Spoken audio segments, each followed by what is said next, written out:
안녕하세요. 저버택시입니다. 다들 은행 잘하고 계시죠? 수고 많으십니다. 요즘 같은 시대에 사고 나지 않고 집으로 무사하게 귀가만 해도 잘하신 겁니다. 돈을 노력해도 많이 벌 수가 없는데 오히려 돈을 벌려고 더 노력할수록 우리는 알죠. 사고가 나거나 위험해지거나 돈을 잃거나 세상 살아보면 그렇습니다.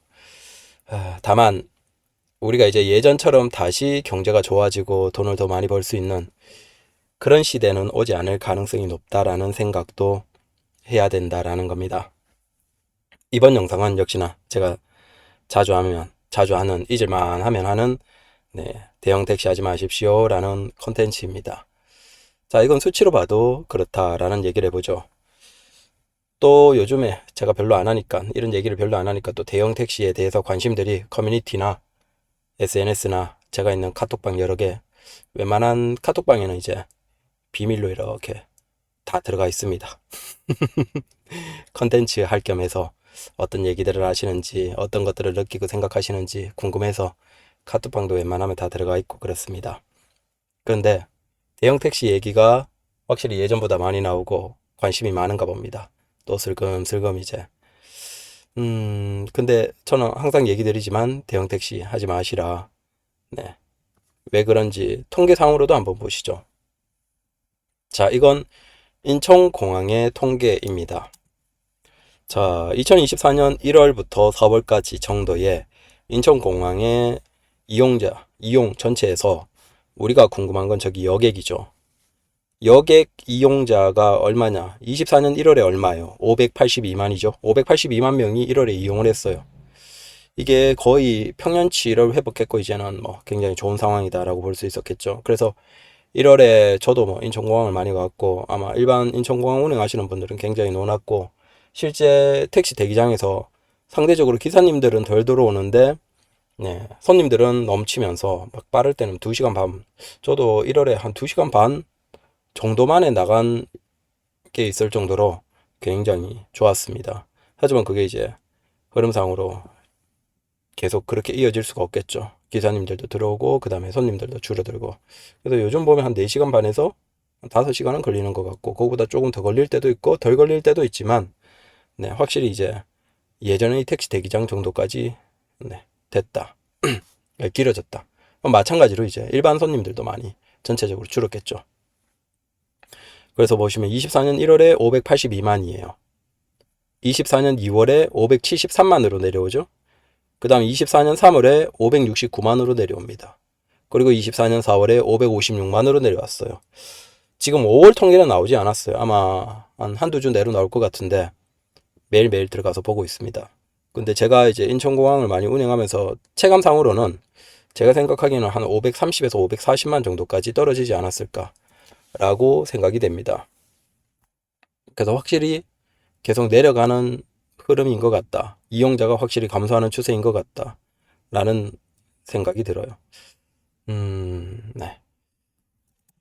자, 그래서 여기에서 보시면, 물론 이제 저 이용자가 다 택시 이용자와 비례한다라고 할 수는 없어요. 하지만 중요한 건, 우리 입장에서는 인천공항 이용자가 많으면 많을수록 택시 이용자가 늘어나는 건 분명하겠죠. 반대로 줄면, 어쩔 수가 없고. 예년은 어떠냐? 자, 작년 1월부터 한번 봐보십시오. 자, 1월에 384만이에요. 적었죠. 384만. 지금 24년 1월에 582만이니까 지금은 얼마나 행복한 시점인지 아시겠죠. 지금조차도 택시가 돈이 안 된다. 못 벌고 인천공항 손님도 줄었다. 라고 얘기하는 상황임에도 불구하고 작년보다는. 그래서 작년 1월에 384만에서 2월 373만, 3월 390만, 4월 400만. 오히려 1월보다 3, 4월에 더 증가했죠. 자, 흐름상으로 보면 증가하면서 당연히 대형 택시나 뭐 일반 인천공항 운행하는 택시들도 마찬가지겠지만 특히 대형 택시의 수요가 증가했겠죠. 그리고 저기 중간으로 가면 5월에 439만, 461만, 523만, 540만. 자, 다시 9월에 약간 조정됐지만 1월에 384만에서 작년 중후반으로 가면 500만 중반대 정도까지도 꾸준하게 증가하고 23년 12월에는 560만까지 그래서 작년에 왜 대형 택시가 논하고 대박이 터졌는지 이제 이해가 되시죠? 사실은 대형 택시를 운행하시는, 그러니까 모범 대형도 있고 일반 대형 택시도 있지만 전체적으로 다 줄었던 거예요. 기사님들도 좀 조정이 되고, 뭐 대폐차할 시점에서 어떤 분들 바꾸기도 하셨을 것이고, 또 반대편에서 이제 대형 택시가 나오면서 뭐 다른 쪽은 조금 줄기도 하고, 인천공항 전체적으로 좀 들어가봤자 오래 걸린다라고 해서 줄은 그 상태에서 작년에 이제 대형 택시가 쫙 증가하는 그 과정에서 마찬가지로 인천공항도 손님이 증가한 거예요. 사실 이렇게 1월부터 시작해서 12월까지 꾸준하게 이제 인천공항이 대대적으로 손님이 증가한 사례는, 이용자가 증가한 사례는 거의 없습니다. 원래는 주기적으로 이제 12월이나 하반기나 그 다음에 1월 정도가 되면 바짝 올라갔다가, 자, 이게 2019년 팬데믹 이전에 평년을 한번 볼게요. 2019년 1월에 620만이에요. 저기 마지막에 보시면 2019년 12월에도 600만이죠. 그 다음 570, 580, 570 내려왔다가 5월에 580, 그 다음에 6월, 7월, 8월 성수기에 다시 600, 620, 640 올라갔다가 9월 540, 580, 550, 그 다음 12월 600. 자, 그래서 우리가 인천공항의 이용 주기를 보면 겨울 성수기고, 그 다음 다시 여름 성수기고, 그 외에 봄, 그 다음 가을은 비수기라는 거예요. 이게 일반적인 패턴이었어요. 2018년도 비슷할 거예요. 자, 2018년에 1월에 590만, 그 다음에 2월에 540, 560, 540, 540, 550, 그 다음 580, 610. 자, 8월에 다시 610 넘었죠. 그러다가 9월에 530, 580, 550, 그러다가 12월에 590. 자, 흐름상으로 보면 겨울, 여름, 성수기, 그 외에 비수기. 자, 이런 식이에요. 그러면 작년 같은 상황에서 왜 대형 택시가 돈 많이 벌고 소문이 나고 막 기사님들 막 논아서 막 돈을 쓸어 담았는지 아시겠죠? 솔직히 저도 간접적으로 경험을 했고 어느 정도는. 근데 그게 이제 하반기로 가면서 뭔가 상황이 좀 달라졌어요. 자, 달라진 이유가 뭐겠어요? 12월에 논하고 마지막 피크를 찍고, 물론 이제 작년 하반기부터 이미 낌새가 좀 이상한 건 있었어요. 근데 그건 이제 좀 예외로 다른 때 얘기를 해보고, 자, 하반기로 가고 그 다음에 올해 넘어오면서 분명히 1월 정도까지는 버틸만 했죠. 근데 2월, 3월, 4월 되면서 이제 비수기로 빠지면서 감소를 했죠. 근데 문제는 뭐예요? 작년에 저 역시도 마찬가지고 많은 기사님들이 대형 택시를 들어갔어요. 돈이 된다. 실제 그때는 됐어요. 근데 문제는 기사는 꾸준하게 증가를 하잖아요. 근데 손님은 정점을 찍고 내려온다는 거예요. 자, 그리고 이제 그게 정상으로 이제 돌아가면 비수기, 성수기, 비수기, 성수기가 존재해요. 그렇다고 하면 작년 같은 상황, 계속 1월에 384만이 이용했는데 마지막 12월에는 560만까지 이용자가 계속 증가하는 이런 상황은 이제 한국에서 없어요. 세계에서도 마찬가지고, 뭐 다시 팬데믹 상황이 온다라면 모르겠지만 일반적인 상황에서는 이제 이런 일은 없어요. 이렇게 계속 증가하면서 대형 택시 수요가 폭발적으로 증가해서 돈을 많이 벌었던. 자, 거기에서도 대형 택시가 운행하는 방식은 크게 두 가지예요. 자, 예약콜을 잡는 게 있고, 그 다음에 순수하게 길빵은 아니고 즉시콜이 있어요. 근데 즉시콜이 사실상 길빵의 성격이에요. 대형 택시는 자, 예약이 있고 예약은 골라 잡는 거예요. 근데 그 골라 잡으면 당연히 꿀콜, 좋은 콜들, 인천공항 콜 같은 것들은 아예 그것만 노리는 기사들이 수백 명이에요. 그러면 여러분들이 손가락이 정말 빨라도 그 콜들은 잡기가 쉽지 않아요. 자, 그러면 반대에 어떤 게 있냐? 그냥 도심에 나와서 일반적으로 운행하는 거예요. 콜 켜놓으면 그냥 콜이 나한테 배치가 되는 거죠. 대형 택시는 이제 콜을 고르는 건 없습니다. 강제로 이제 1대1로 나한테 그 콜이 뜨고, 그러면 내가 그걸 무조건 수락해야 되는 거예요. 특별한 이유가 없으면 무조건 수락해야 되는 방식이에요. 가맹가. 그러니까 어차피 그것도 가맹이니까 가맹의 그 방식인 거죠. 그래서 처음에 대형 택시 하시는 분들은 그나마 예약콜을 쪼아보죠. 하지만 그게 시간이 좀 지나고, 야, 이게 효율적으로 그 콜을 잡기가 힘들다라고 하면 이제 현실로 돌아오는 거예요. 그러면 서울로 들어와서 서울 안에서 그냥 일반적인 즉시콜을 운행해야 되는 거예요. 근데 그렇게 즉시콜을 운행해보면 생각보다 수익이 안 되죠. 그리고 거기에서 즉시콜의 단점들을 쭉 경험하면서, 와, 이거 내가 대형 택시 잘못했나? 라는 생각이 들기 시작하는 거죠. 저도 마찬가지로 처음에 들어갔을 때는 정말 좋았어요. 제가 들어가고 이제 한참 대형 택시를 하다가 그만두고 했던 게 재작년에서 이제 작년 넘어오고 그랬던 거죠. 해보니까 마침 이제 작년에 그 폭발적으로 계속 증가하는 인천공항 이용자가 계속 증가하는 과정에서 나도 막 인천공항 뭐 하루에 뭐 많이 할 때는 4발이 5발이 됐어요. 그러면 건당 뭐 저렴하게 해도 8, 9만 원. 좀 괜찮게 나오면 10만 원이니까 한참 막 인천공항 콜 많이 받고 막 운행할 때는 진짜 한 30만 원, 40만 원씩 그냥 하루에. 근데 그게 한 4건, 5건밖에 운행 안 했어. 솔직히 그랬을 때도 있었어요, 작년에. 근데 그게 이제 계속 될 수가 없어요. 그게 이제 그런 상황은 이제 없다는 거예요. 수치상으로 보면 그럴 수가 없는 거예요. 인천공항은 다시 정상으로 돌아갔어요. 자, 성수기, 비수기, 성수기, 비수기의 형태로 돌아갔어요. 근데 대형 택시 기사들은 차고 넘쳐요. 그 기사들이 수많은 사람들이 예약호를 쪼고 당연히 인천공항 손님은 한정되어 있는데 택시 기사들은 아직도 소문을 듣고 계속 대형 택시로 들어가죠. 콜은 이제 예전처럼 인천공항을 그렇게 많이 받을 수가 없는데 그럼 그분들이 서울 시내로 나와서 즉시 콜을 해야 되는 거예요. 근데 여기에서 이제 문제를 경험하는 거죠. 즉시 콜을 할 거면 대형 택시를 할 이유가 없어요. 즉시 콜을 할 거면 그냥 일반 콜로 일반 중형 택시로 가맹을 하는 게 훨씬 나아요. 생각을 해보십시오. 즉시 콜이라고 그러면 운임이 많이 비싸냐? 대형 택시는 운임이 좀 애매해요. 그 배수상으로는 0.9에서 4.0까지 되지만 뭐 일반 4.0까지는 가지 않고 보통 많이 가면 1.82예요. 그러니까 요금 기준으로 배수가. 근데 그게 항상 그러면 일을 주냐? 아니죠. 일반 택시 대비 항상 일을 주면 얼마나 좋겠습니까? 일을 주는데도 불구하고 손님이 차고 넘치면 개꿀이죠. 하지만 손님이 없어요. 비 오거나 아주 피크 시간대. 피크 시간대에 잠깐 그 배수를 그 정도로 봐요. 그럼 일반 시간대는 1.2, 1.1이에요. 그럼 일반 택시보다 약간 비싸거나 그 정도예요. 그 다음 진짜 손님이 적을 때는 막 0.9 이렇게도 가요. 그럼 오히려 일반 택시보다 요금이 더 적게 나와요. 왜? 손님이 그 정도로 없는데 어떻게든 대형 택시는 돌려야 되니까 기사들에게 그나마 수익이라도 그러니까 요금이라도 좀 낮춰서 일반 택시보다 더 메리트 있게 해서 손님들이 이용하게 만드는 것이죠. 그렇게라도 지금 버티고 있는 거예요. 문제는 대형 택시 같은 경우는 기본적으로 연료비도 많이 들고 차값도 비싸고 유지비도 비싸요. 자, 그러면 대형 택시는 최소 제가 계산을 해봤을 때는 일반 택시 대비 1.3에서 1.4 정도의 요금이 나와야 돼요.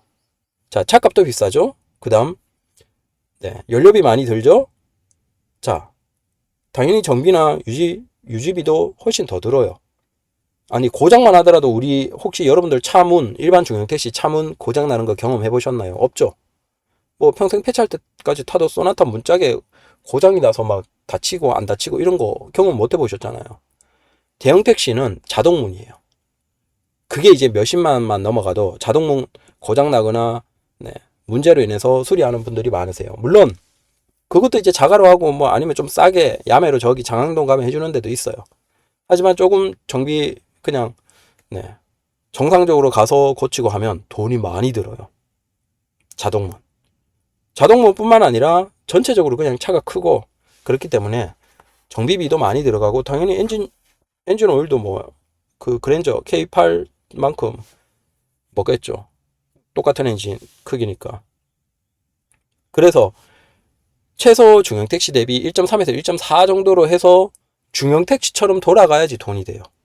즉시콜로 서울 안에서만 서울 안이나 이제 도심에서 하려면 그게 아니면 장거리 인천공항 콜을 받아야 돼요. 근데 그것만 쪼는 기사들은 많은데 문제는 그 수요는 오히려 감소했겠죠. 그리고 지금 보시면 인천공항 가보시면 아시겠지만 요즘에는 중국 사람들도 사실은 자기들의 중국 어플이 있어요. 그러면 그 중국 어플로 인해서 자기들끼리 타고 다녀요. 저도 이제 인천공항 많이 하기 때문에 이렇게 다른 사람들 많이 관찰하고 뭐 이렇게 유심히 보기도 하는데 중국인들의 그곳은 사실은 불법 나라시긴 하죠. 근데 문제는 그걸 단속을 거의 못해요.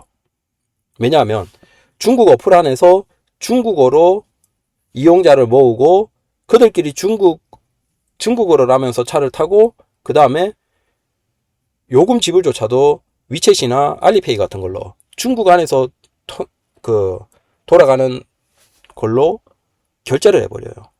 그러니까 우리가 예전 같으면 나라시 있죠. 공항 나라시나 이런 사람들 잡혀요. 어느 시점에서 자료 좀 모으고 그 사람들 이렇게 뭐 돈 주고 오고 간 거 아니면 뭐 기록으로 CCTV 같은 거 이렇게 손님 태우고 했던 거 그런 거 어느 정도 모은 다음에 덩어리가 조금 커지면 나라시는 주기적으로 잡혔죠. 그런데 지금 좀 이게 골치 아픈 게 뭐냐면 그 중국인 대상으로 하는 중국인들의 나라시는 잡을 수가 없어요.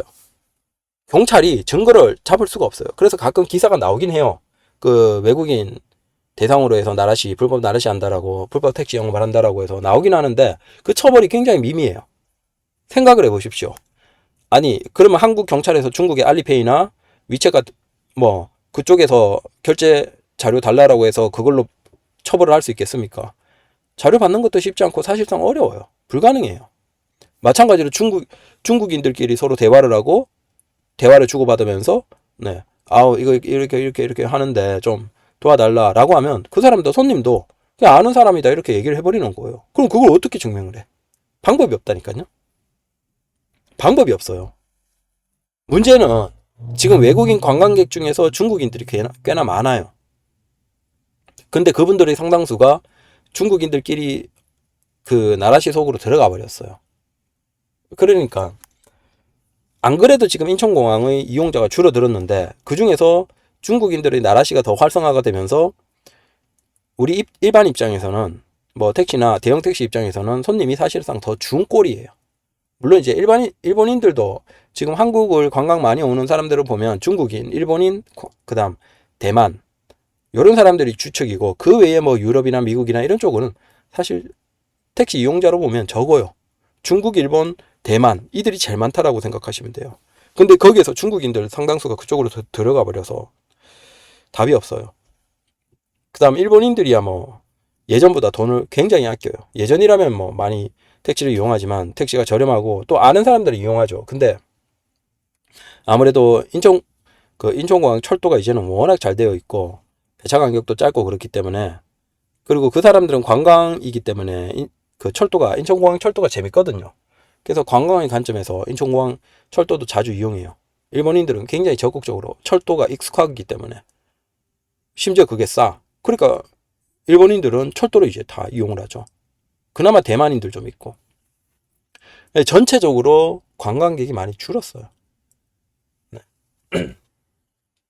자, 이런 상태에서 대형 택시로 들어간다? 그럼 여러분들은 결국 뭘 해야 돼요? 도심에서 돌아야 돼요. 즉시콜. 근데 도심에서 즉시콜로 돌 거면 왜 대형 택시를 하냐라는 거예요. 아니, 도심에서 그 큰 차로 좁은 골목길도 가야 되고 사람 여러 명 태우고 그럴 거면 그냥 중형 택시로 비가맹으로 이콜 저콜 다 켜놓고 하는 게 길방까지 하는 게 훨씬 더 돈이 되거든요. 어차피 대형 택시로 즉시콜을 해도 뭐 도심 안에서 뺑뺑 돌아야 되잖아요. 근데 그건 콜을 확인하지도 못해. 무조건 오라면 가야 돼요. 그건 그냥 강제 배차야. 근데 일반 택시는 콜 2개, 뭐 우리가 대표적으로 하는 콜 2개 같은 거 켜놓고 길방까지 하면 오히려 이건 내가 그래도 힘들거나 싫어하는 것들은 하지 않으면서 할 수 있어. 요금조차도 마찬가지인 거예요. 1.1, 1.2배가 많아요. 대형 택시. 근데 1.1배, 1.2배는 수익이 아니라니까요.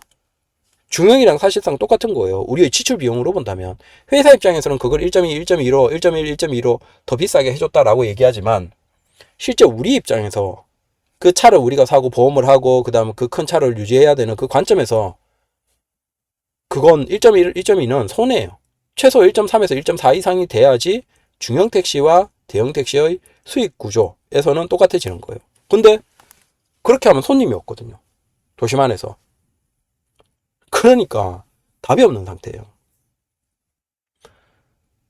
아직도 이 대형 택시에 대해서 이렇게 얘기를 하는데도 불구하고 하시는 분들을 보면서 뭐 답답하기도 하고 안타깝기도 하고 물론 이제 뭐 자기들이 하겠다는 게 뭐 자유죠.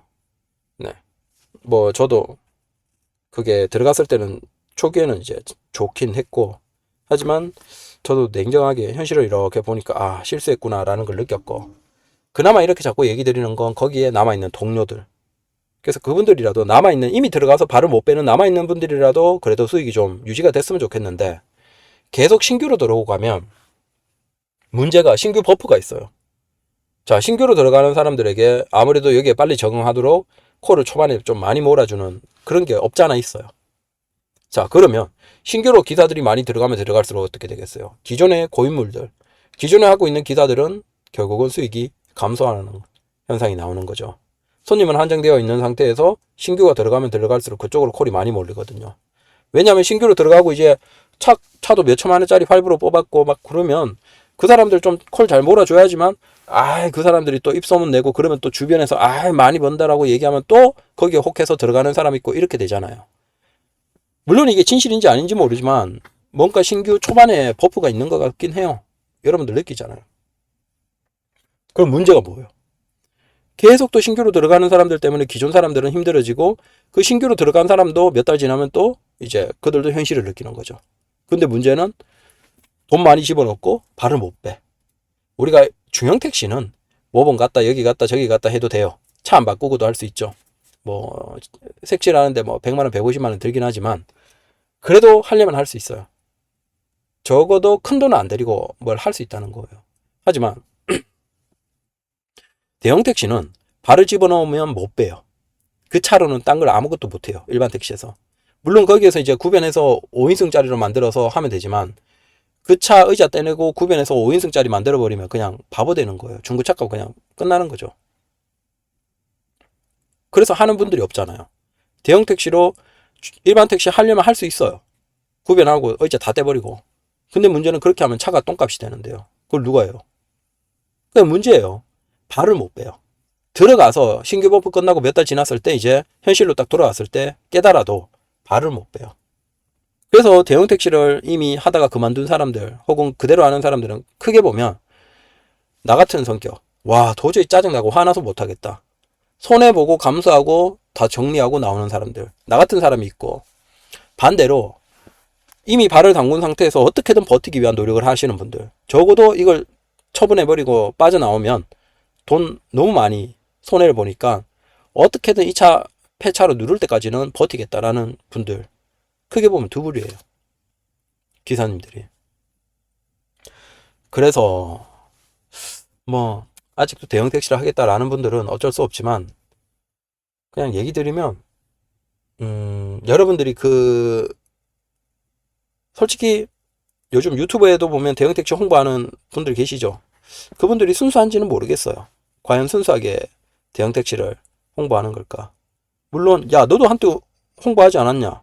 아니, 저도 솔직히 초반에 막 그렇게 돈을 계속 버는 줄 알았거든요. 근데 그게 몇 달 지나 보니까 아닌 거야.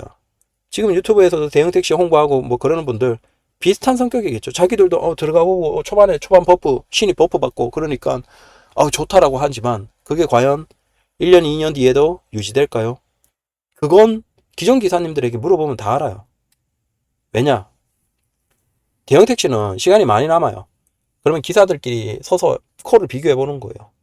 그리고 그걸 콜을 테스트 해볼 수도 있죠. 그러면 답이 나오거든요.